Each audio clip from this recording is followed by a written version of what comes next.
السلام علیکم ورحمت الله. عمرې رسوګي ټول ناول به د خلکو نه بخانه وغواړي، ځکه د عمرې د سفر خلک د دې لپاره کوي چې الله تعالی ما معاف کړي. د ټولو خلکو حقوق چې دی که نه هغه به ادا کړي، او د عمرې د سفر چې کوم سامان دی هغه به له ځان سره راواخلي، که هغه پاسپورټ دی، که هغه ویزه ده، که هغه هلته د رهایش لپاره اوچر دی، او یا نور داسې کوم لازمي سامان دی. که څوک ځان د چي د پخولو لپاره چې دی که نه هغه ترماس رالی، یا چې دی که نه هغه پیاله رالی، یا نور څه لوښي رالی، او که څوک ځان پخلی نه کوي هلته په هوټلو کې تیار عمر سره میلاویږي، دا ورسره یو دی چې دی که نه هغه خپل بیک وغیره دا برابر کړي، د عمرې په سفر باندې روان شي. نو د جهاز د چوتېدو نه چې دی که نه هغه 4 ګنټې مخکې ایرپورټ ته ننوتلي وو، که پېښور یا اسلام آباد ته ځي نو د 4 ګنټو لار ده، خو لږ د وخته دې وځي چې په وخت باندې ورسي. که ګنټه 2 دې مخکې ورسي خیر دی، که ګنټه 2 دې لیټ کېږي نو خطره ده چې د عمرې دا سفر چې دی که نه هغه یې ګډوډ شي. نو د وخته وتل چې دی که نه پکار دي. بیا چې کله د ایرپورټ ته لاړو کاغذاتونه د تیر شو او د انتظارګاه ته ورسېدو چې اوس به جهاز روانېږي او هغې ته به خېږو، نو په دغه منځ کې به دی د عمرې دپاره احرام وتړي. احرام چې دی که نه هغه یو د سړو دی یو د ښځو دی. د سړو احرامو 2 صادرې دي، د څومره کپړې چې دي هغه به دی اوس نه اغوندي، صرف 2 صادرې چې دی که نه هغه به واغوندي، که کمیس دی یا پرتوګ دی یا بنین دی یا انډرویر دی یا ټوپۍ ده یا هر څه چې دي هغه به لر کړي، او صرف دغه 2 صادرې به وي، او دا لنګ چې دی هغه په یو پټه تړلی کېږي په بیلټ باندې، که هغه بیلټ ورسره خیر دی، یا غاړې ته چې دی که نه هغه یو فرس واچو چې په هغې کې د بټوه پرته ده یا موبایل پروت دی یا چې دی که نه هغه پاسپورټ وغیره پراته دي، نو خیر دی. د زنانو دپاره د احرام څه خاص کیفیت یا خاص هیئت یا کپړې وغیره دا نشته، علاوه د دې نه چې دا به د قټې ګوتې نه ککرې پورې چې دی که نه هغه به پرده کوي، او د دې احرام دپاره یو کیپ خرڅېږي که نه، او یو جالۍ خرڅېږي چې هغه واچئ، نو چې دا په مخ باندې نه راځي. د زنانه ټول احرام دغه دی چې د دې په مخ باندې دغه کپړه چې دی که نه هغه رانشي، ځکه که 12 ګنټې دغه کپړه د زنانه په مخ باندې راله، د مخ سره یې لګېدلې وه، نو بیا به په دې باندې چې دی که نه هغه دم به راځي. او دغه شان چې دی که نه که د نارینه په مخ باندې یا په سر باندې دغه کپړه راله، نو په هغه باندې به هم دم راځي. نو زنانه به د دې خبرې خیال ساتي، احتیاط به کوي چې په مخ باندې کپړه نه راځي. البته بعضې کسان دا وایي چې یار اوس پرده نشته، نو پرده شته، د اخره پورې چې دی که نه هغه پرده به کوي، او مخ به چې دی که نه د پردي نارینهو نه پټی، مخ به پټ ساتي، او پرده به لګوټې د هغې نه لرې ساتي، خاص کر که هغه کیپ چې دی که نه هغه په سر کي، نو په هغې پرده ښه راځي، یعنې مخ به یې پټ همي او دا کیپ سره به هغه پرده لګوټې لري، نو په مخ باندې به چې دی که نه هغه نه راځي. د دغه ځای نه اخوا به دیو بیا د احرام دپاره چې دی که نه 2 رکعته نفل وکړي،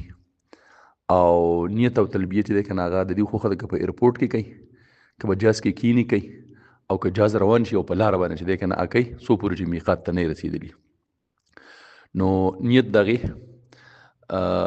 پړه سره نیت دی چې خدای پاک عمرې له بس روان یو، او دغه زمونږ نیت دی. او که خامخا په خوله باندې کوي، نو داسې به ووایي چې خدای پاکه ما د عمرې نیت کړی دی، ما ته یې اسانه کړي او زما نه یې قبوله کړي. او بیا به تلبیه ووایي، لبیک اللهم لبیک لبیک لا شریک لک لبیک ان الحمد والنعمة لك والملك لا شریک لک. که تلبیه چاره نه ورکړه، د دې په ځای به نور کلمات چې دی که نه اووایي، تلبیه کېږي. د دې ځای نه دی د عمرې په احرام کې چې دی که نه هغه داخل شو، اوس به دی د احرام د امورو خلاف ورزي نه کوي، کوم چې په احرام کې منع دي د هغې به اوس خیال ساتي چې چېرته هغه ممنوعات دې ونه شي، که نه بیا د دم د راتلو خطره ده. چې کله جدې ایرپورټ ته ورسي، هلته چې دی که نه هغه بس ته وخېږي، او هغې خپل هوټل ته یوسي مکې مکرمې ته. هوټل کې به خپل سامان وغیره دا به کېږدي، اطمینان به وکړي، که هلته چې دی که نه هغه اودس یې کوو، که غسل یې کوو، کولی شي صرف خوشبودار صابو، شیمپو، عطر وغیره دا به نه استعمالوي، چې خوشبو په احرام کې منع ده. او بیا به په اطمینان باندې چې دی که نه هغه حرم شریف ته لاړ شي، هلته چې دی ور وننوځي، په کعبې شریفې باندې چې دی که نه هغه نظر ولګي، نو الله اکبر به ووایي، سیټ ته به ودرېږي، او بیا به ځان دپاره به دعا وغواړي، ټولو دپاره به دعا وغواړي، زما دپاره به کوم دعا وغواړي. او که دا دعا یې وغوښته چې خدای پاکه زما هره دعا قبوله کړي، یعنې ما مستجاب الدعوات کړي، نو هر دعا به بیا خدای به قبلې، دا بهتره ده. بیا به خپل پیزار چې دی به په اطمینان په خپل بیگ کې چې دی کنه کیدي یا به په مناسب ځای کیدي چې بیا ورته معلومي. بهتره ده د ځان سره یې ګرځئ، ځکه بیا سړي ته ځای نه معلومو. نو لړ بشي او د خانه کعبې چې کوم ګوټ کې حجر اسود پروت دی، نو ګس طرف ته به حجر اسود راشي او خي طرف ته چې دی کنه هغه څه لیټونه لګېدلي شنه، د هغه ځای نه به طواف شروع کی او د طواف اووه چکرې چې دی کنه هغه به پوره کړي. چې طواف شروع کوي د هغې استلام به وکړي، په دواړه لاسه سلام، بسم الله الله اکبر ولله الحمد، بسم الله والصلاة والسلام علی رسول الله، دا به ووایي. او که دا ورته ګران نو بسم الله الله اکبر به وایي او استلام به کوي او بیا به د کعبې شریفې طواف چې دی که نه هغه به کوي. کعبې شریفې ته به نه ګوري، خوا دې خوا به نه ګوري، خپل ذکر تلاوت او دا به کوي او د کعبې طواف چې دی که نه هغه به کوي. او که ځان دعا غوښته یا درود شریف وي نو هم صحیح ده. بهتره دا ده چې دی د حجر اسود د ګوټ نه کم طواف شروع کوي، سبحان الله والحمد لله ولا اله الا الله والله اکبر ولا حول ولا قوة الا بالله العلي العظيم، دا وای. او بیا چې رکن یمانی ګوټ ته ورسي، یو ګوټ ورته پاتې شي، دا یو طرف، دا درې طرفونه د په دې کلمو وکړو، دا یو طرف بیا اللهم ربنا آتنا في الدنيا حسنة وفي الآخرة حسنة وقنا عذاب النار وادخلنا الجنة مع الأبرار يا عزيز يا غفار يا ذا الجلال والإكرام. كذا ورتقراني اللهم ربنا آتنا في الدنيا حسنة وفي الآخرة حسنة وقنا عذاب النار، دا بوي. او كذا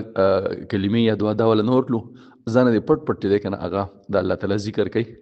او خپل طواف ته پوره کی. و چکرې چې پوره شوي په حجر اسود په ګوټ باندې،